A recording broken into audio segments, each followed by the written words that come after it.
Welcome to Comic Station, issue number 8 for February 20th, 2013. I am Paul Nisi. I'm Scott Cates of the Comic Station. We have a number of new reviews and a few of them that you'll be looking forward to, especially a big one coming out, the JLA, Justice League of America version, as well as a few other ones, a recommendation from me, and a number of reviews, hopefully very quick and short and to the point, and the full recommendation from Scott, and fully endorsed recommendation that he's having today.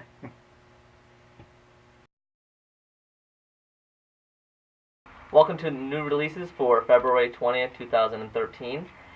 The first one we're going to start off with is a big one. This is the Justice League of America #1 from DC Comics. This one is basically going over the gathering of this new JLA. They're putting up a specialized team of superheroes that are going to be backed by the U.S. government, specifically to, quote-unquote, in the comic they even say, to fight alongside and fight against superheroes if the need ever arises. So they're setting up their own team that they can trust, they can control. Really, the team they're putting together, I like. They're not necessarily the big names in the DC world. For example, Hawkeye, Katana, the Green Martian. There's a other Green Lantern and Green Arrow, along with a few other minor characters, and one that is added later that people will like, especially fans of the Batman world. I like it. It's a different JLA. It's a bunch of people that you wonder why they haven't had in the JLA yet, so being able to put them in their own organization is interesting. There's also this mystery that starts out with, and then you get a little bit at the middle and a little bit at the end, of a masked person running through the woods being chased by the original JLA, Batman, Superman, Wonder Woman. And there's a mystery as to why they're being chased, why he's being chased, and why they are chasing him. And pretty brutally, actually. He gets pretty banged up.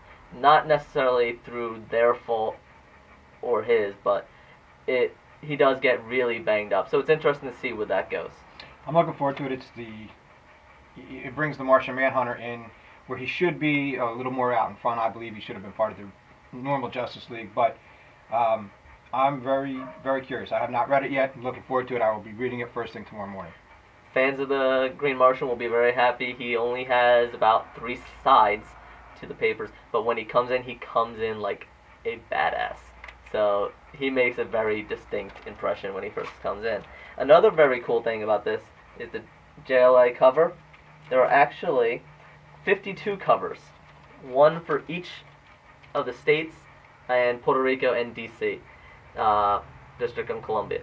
So, of course, some people would be saying that this might be a little bit more of a money grab where you're having all these different collectibles. You have about $150 worth to get them all. And I personally would normally think that if this issue wasn't so good. So, because it's so good, it's a little bit more able to stomach that.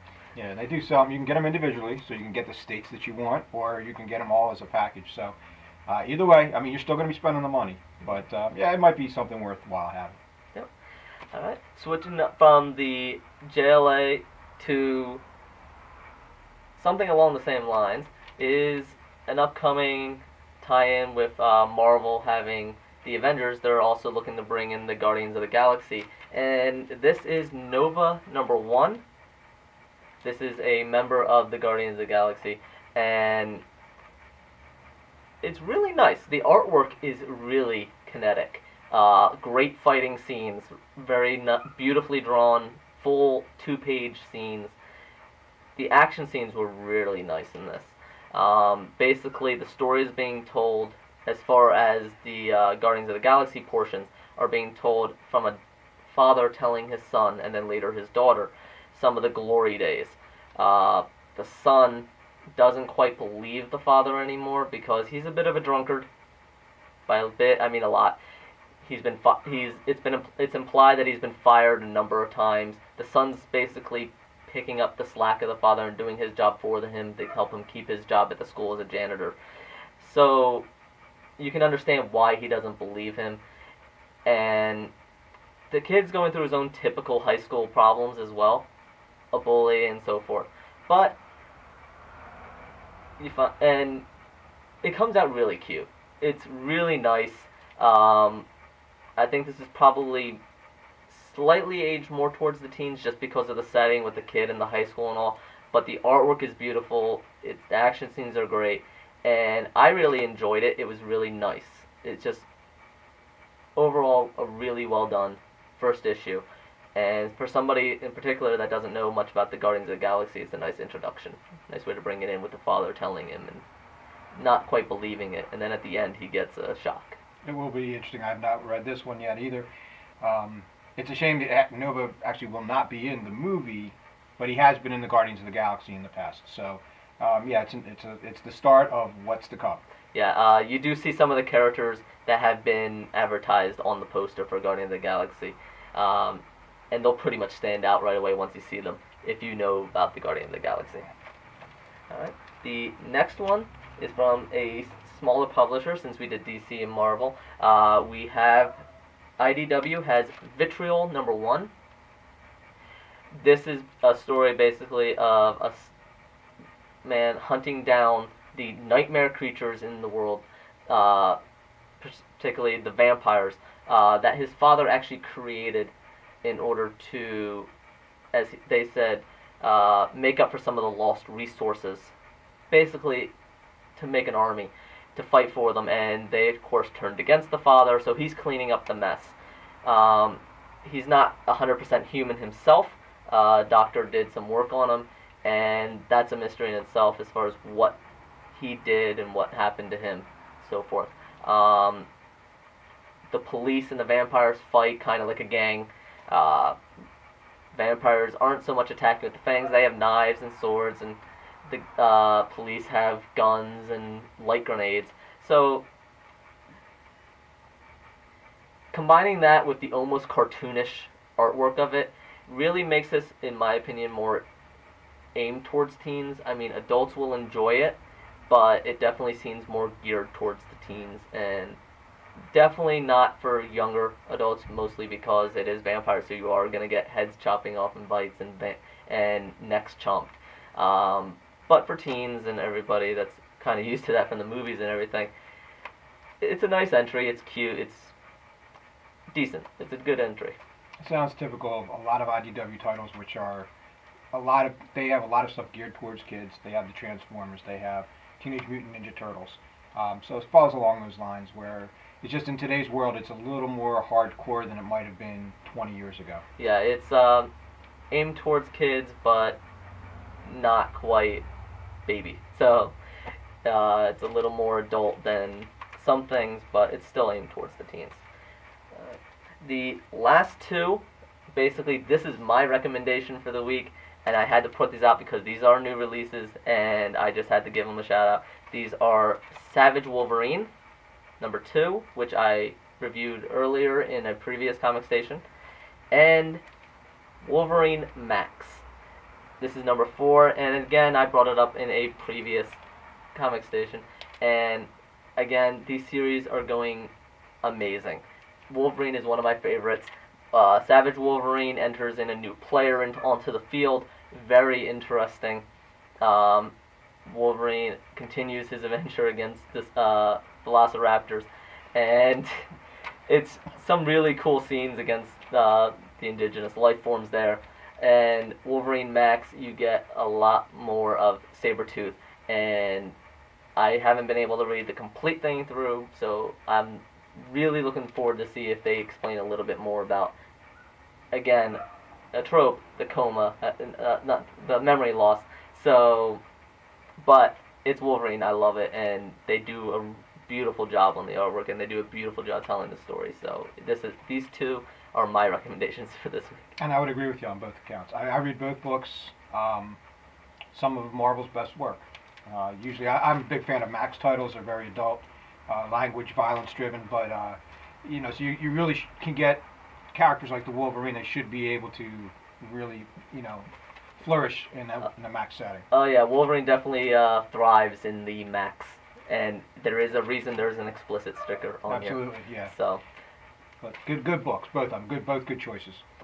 the first review we have for today is DC Comics Katana #1. This is a character that has never had their own full standalone issue. Katana basically tells the story of a young woman has a sword that's takes in the souls of the people it kills and is possessed, has its own bloodlust. The writer for this is Ann Nocenti. She has a long history of writing for comics. You can probably find a number of them out there right now that are coming out that have her name on there. She brings a lot of history and a lot of detail to this comic, makes it really nice, gives her character and personality. Especially important in issue #1 for a character not well known. The artwork is beautiful. It's almost manga inspired by Alex Sanchez, which is perfectly fitting for this comic. And really, overall, the full review is on frontdoorsgamer.com, but overall the combination of the mysterious past and internal external struggles and the Soul Taker sword itself makes it very interesting. I'm interested to see where it goes. Some of these can be a little bit more tropes with the mysterious past and all, but it's done in such a way that I'm interested and I like it. From the review, summing it up for this comic, especially for #1, it's a fresh installment with promise. It features ninjas. Who doesn't love ninjas? And the art style is amazing. There is a little drawback on one of the fight scenes at the end. Isn't as kinetic as I would have liked it to have been. It was more picture stills, but especially considering some of the earlier fight scene that Sanchez did, I was a little disappointed in the ending fight scene. But still beautiful, well done. So for those looking for something new, I definitely recommend checking this out. And I think Katana potentially has a chance at a run, but we'll see. It might be a short run, but we'll see how well it goes on. As you saw earlier, the Justice League of America comic, Katana is one of these members. So if she doesn't continue her own one-shot, she at least has that JLA going. Yeah, it's once again a question of DC's choice of individual characters to take their own comics. I read it, I liked it. Whether or not it sells enough for them to continue, we'll have to wait and see. It's a little hard with a character unknown that's getting her first push, but DC behind it is nice. The next review we have is actually, again, from last week. We had the contributor Chaz King, and again we have another one. This is Snapshot #1 from Image Comics. By the way, Image Comics put out that #1 is getting a reprint because they sold out. That reprint will be coming in middle of March. Basically, from Chaz, it's a black and white artwork. Snapshot looks great as art, but as a way of carrying the story, it doesn't quite get it done.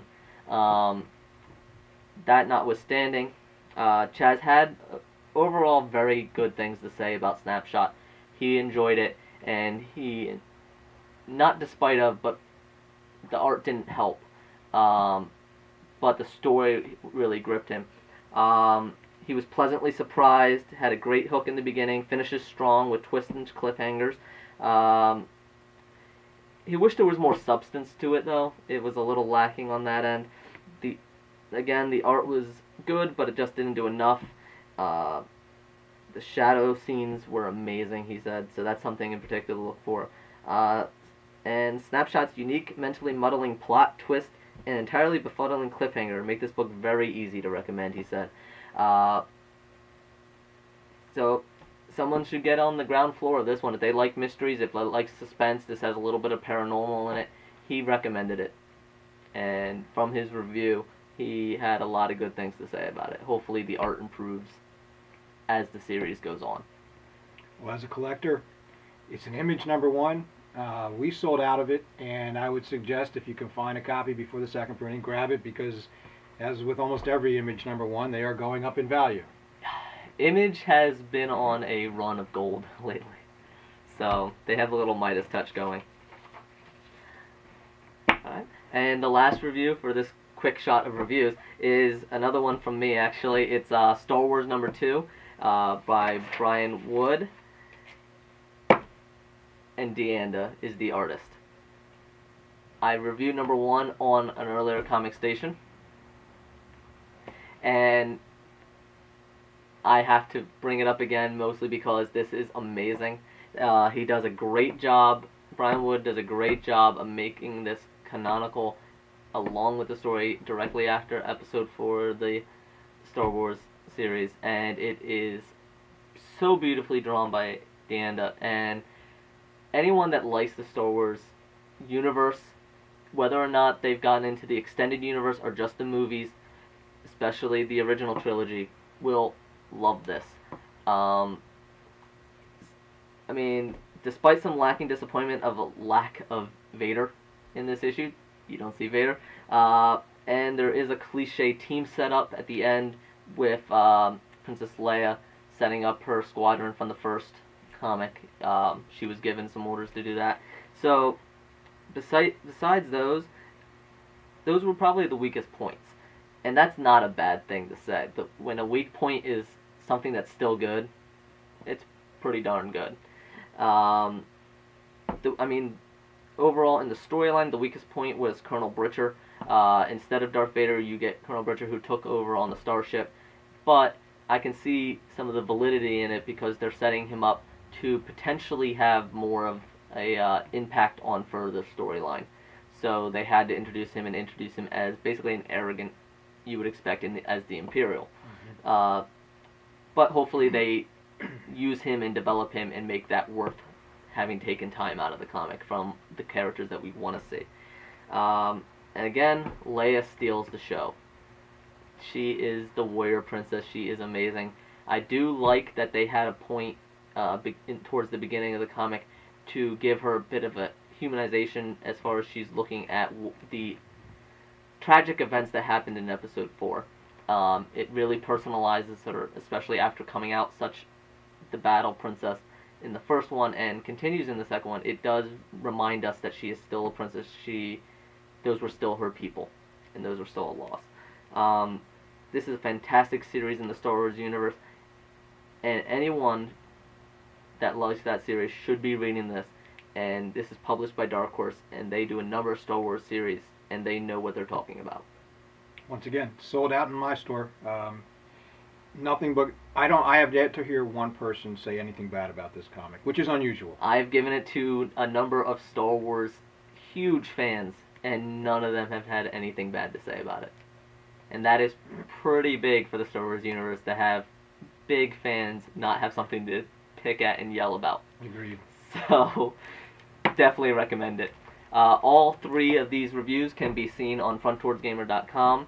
All you have to do is in the search button, I made it fairly easy. All you have to do in the search, type in Comic Station, and all our videos, as well as all the reviews seen in the videos, will come up. You have a recommendation? I'm looking forward to this one. This is Marvel Thor God of Thunder. This is #5 coming out this week. If you've been reading this, you'll know what I mean. And I don't say this lightly. This, in my opinion, is probably the best title that Marvel puts out right now. It is written the way I believe Thor should be written. You have a lot of, it's the gods, it's focused on the gods, and it's actually focused on the god killer and Thor's chase of him throughout the galaxy and throughout time. It is just absolutely brilliantly written. The artwork I love. For me, there is nothing wrong with this comic. Like I said, I don't normally say something is the best of anything, but this, in my opinion, and there's quite a few good Marvel books. This one, though, for me, is the best book. I have to agree fully. I mean, as much as I love Wolverine and as wonderful as the Wolverine series has been going, Thor God of Thunder is my #1 pick for the Marvel Now series, and probably overall for Marvel right now. I picked it up from issue 1 and I can't put it down. I love it. They do a wonderful job of starting with the young Thor, middle Thor, and old Thor, and they tie it all together in such a amazing way. And I'm not usually one for hopping around times, but it's done so well. The artwork is so well done, almost like a water painting at some points.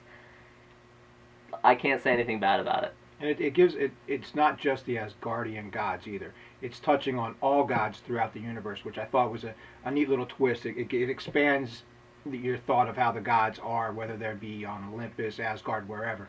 So yeah, I mean, once again, fantastic done. This is probably one of the few books that I really look forward to reading each month. I read a lot of books, probably more than most people, but this one is always at the top of my list. When we get it in, it's usually either number 1 or number 2 that I read. When I made my pull list, this was on the top of my list. Fully recommended. That's it. That's it. Ending on a high note there. Alright, this has been issue number 8 for the Comic Station for February 20th, 2013. Again, all these reviews can be found on fronttoursgamer.com. You can ask me, or anytime you can get in contact with me at pnisi on Twitter. Feel free to leave a comment below and let us know what you think of this video, any recommendations for any future reviews, anything that we should be checking out and that we should let other people know about. Alright. Let us know, and hope to see you next week.